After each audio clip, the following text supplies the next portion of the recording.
வணக்கம் friends, welcome to round about guides YouTube channel. எல்லாரும் எப்படி இருக்கீங்க? நல்லா இருக்கீங்களா?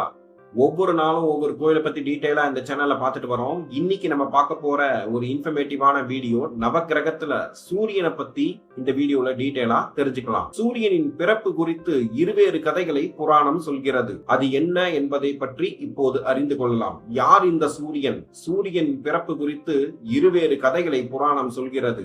மகாவிஷ்ணு தமது உந்தி கமலத்தில் இருந்து பிரம்மாவை படைத்தார். திருமாலின் ஆணைப்படி பிரம்மா பல உலகங்களை படைத்தார். அவை அனைத்தும் இருள்மயமாக இருந்தது. அந்த இருளை போக்க ஓம் என்ற பேரொளியை உண்டாக்கினார் விஷ்ணு.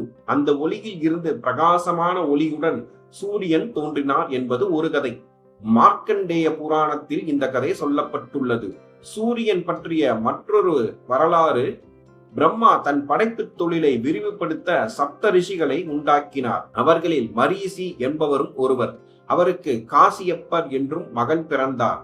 அவருக்கு 13 மனைவிகள். அவர்களில் மூத்த மனைவியான அதிதி பெற்ற மகனே சூரிய தேவன் என்பது மற்றொரு கதை. இது சூரிய புராணத்தில் இந்த கதை சொல்லப்பட்டுள்ளது. உலகை பாதுகாக்கும் பொருட்டு நவக்கிரக குழு அமைக்கப்பட்டு சூரியனுக்கு தலைமை பதவி தரப்பட்டது. 7 குதிரைகள் பூட்டப்பட்ட ஒரு சக்கரமுள்ள ரதத்தில் சூரியன் மேருமலையை சுற்றி வலம் வருகின்றார்.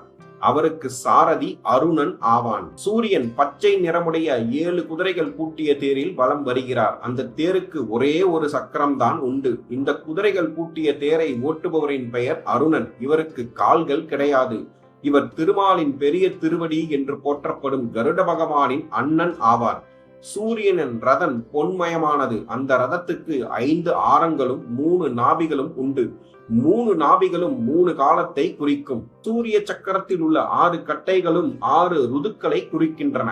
சக்கரத்தின் மேல் பாகமும் கீழ் பாகமும் உத்தராயணம் தட்சிணாயனத்தை குறிக்கிறது. சூரிய பகவான் தன்னுடைய தேரில் 4 பட்டணங்களை சுற்றி வந்து காலை, மதியம், மாலை, அர்த்தராத்திரி என்ற காலங்களை உண்டாக்குகிறார். சூரிய பகவானை வழிபடும் விரதங்களில் முக்கியமானது ரத சப்தமி ஆகும்.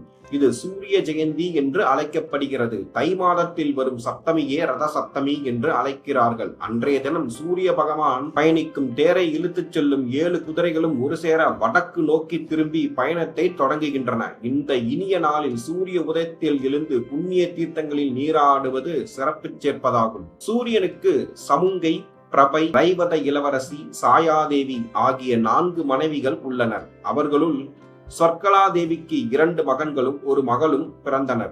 மகன்களுக்கு வைவஸ்தமனு, இமய தர்மராசன் என்றும் மகளுக்கு யமுனை என்றும் பெயர் சூட்டினர்.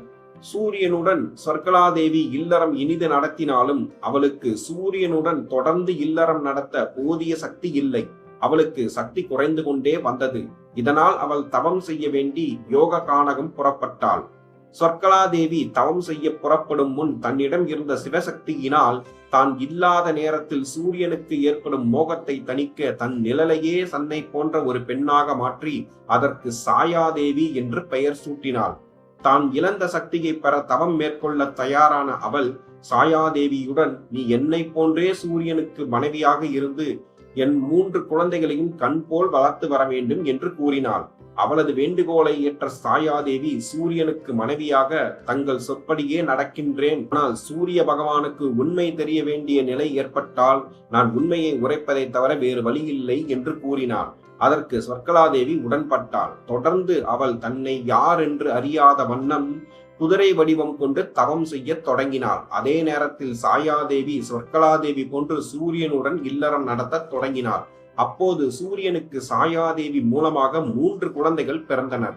இவர்களில் கிருத்தவசி, கிருதவர்மா ஆகிய 2 மகன்களும் தபதி என்ற மகளும் ஆவாள். இதில் கிருதவர்மா என்ற பெயருடைய ஆண்மகன் பின்னாளில் சனீஸ்வர பகவானாக மாறினார். அவரது சகோதரி தபதி நதியாக ஓடிக்கொண்டிருக்கிறாள். சூரியன் மும்மூர்த்திகளின் அம்சமாக விளங்குகிறார். பிருகுமுனிவர், வால்மீகி, அகத்தியர், வசிஷ்டர், கர்ணன், சுக்ரீவன் ஆகியோர் சூரிய தேவனின் அருளால் பிறந்தவர்கள் என்றும் ராமாயணமும் மகாபாரதமும் கூறுகின்றன.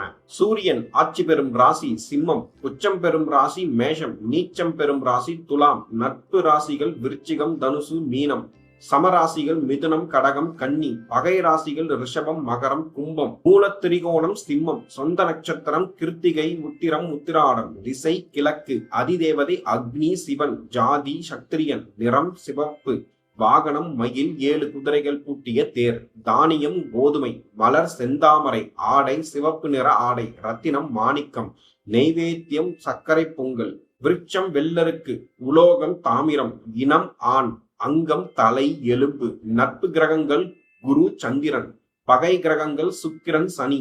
சுவை காரம். பஞ்சபூதம் நெருப்பு. நாடி பித்த நாடி. மனம் சந்தன வாசனை. வடிவம் சம உயரம். சூரியனுக்குரிய கோவில் சூரியனார் கோவில் கோனார்க். திதி சப்தமி. கிழமை ஞாயிறு. ஓரை சூரிய ஓரை. பிரதி தேவதை ருத்ரன். கிழமை ஞாயிறு. மீண்டும் ஒரு நல்ல பதிவில் உங்களை சந்திக்கிறேன். இந்த வீடியோ உங்களுக்கு பிடித்திருந்தால் லைக், ஷேர், சப்ஸ்கிரைப், கமெண்ட் செக்ஷனில் கமெண்ட் செய்யவும். நன்றி, வணக்கம்.